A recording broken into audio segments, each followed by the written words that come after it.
feel very little. But as I said, there are lots of limitations that that things offer to you as a bowler. But those are the challenges. You're faced with more challenges than batters in the modern era when it comes to the colored dress and white ball. But there is no point in complaining, as I've always said. It's not who I am, and I'll continue to take up the challenges and enjoy it.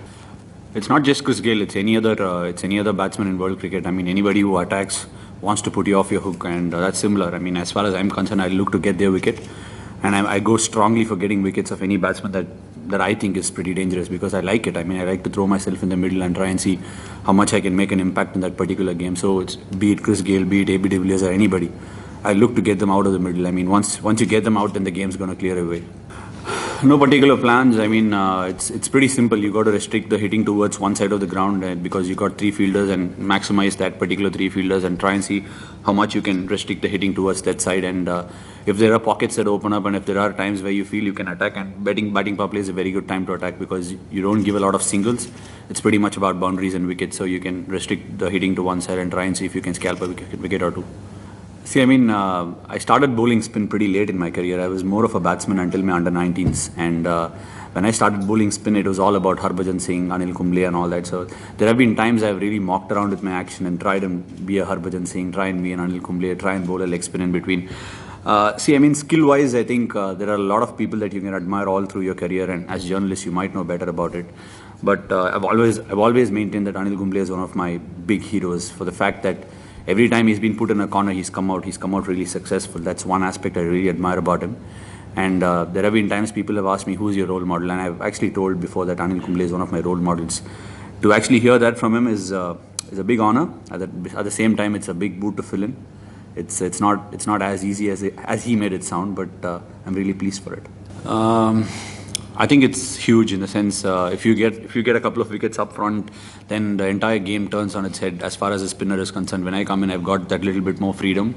But having said that, I just made up my mind that I'm going to bowl this way this entire tournament. And there are times when I prepare for such big tournaments as to what I'm going to be doing, and come what may, I will try and execute it. And that's been one of the reasons that I've come out and expressed myself in any of these major tournaments.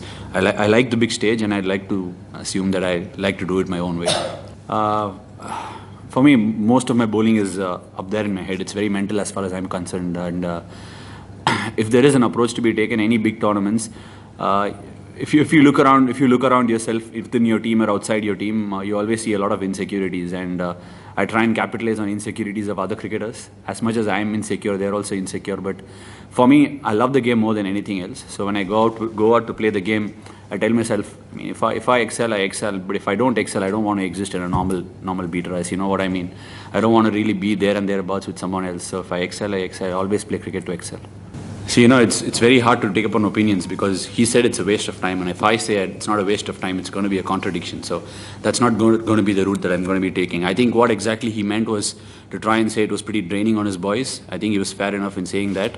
And we play cricket all 12 months a year, and there are times when you feel really low and it's very hard to pick yourself up. And that was that tri-series was one of those times, and he was very clear in expressing that, I thought. I don't think we are yet there. There are 3 games, and Ireland's also played some good cricket. We are pretty aware of what's happening around us in the group. So it's very important that we take it one game at a time. It's not just now, even going into the quarters and semis, it's going to be the day's game that's going to get you through to the finals or semis or whatever it is. So we'd like to treat each and every game that it's a knockout game, so that it prepares us in good stead. I'm pleased. I mean, it is quite heartening to get wickets. It's always good to be amongst the wickets and perform well. It gives you a lot of confidence. But in terms of approach or preparation towards the game, it's going to still be the same, because we're prepared for every other team like we're prepared for the big teams. So it's not going to be very different. I'm pretty confident about executing my skill tomorrow.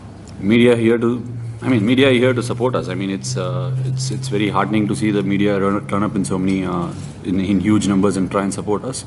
But I mean, this is my take on it. I think media has got a very responsible eye of taking cricket back home in a very responsible fashion, taking cricket to the public in the way it needs to be taken.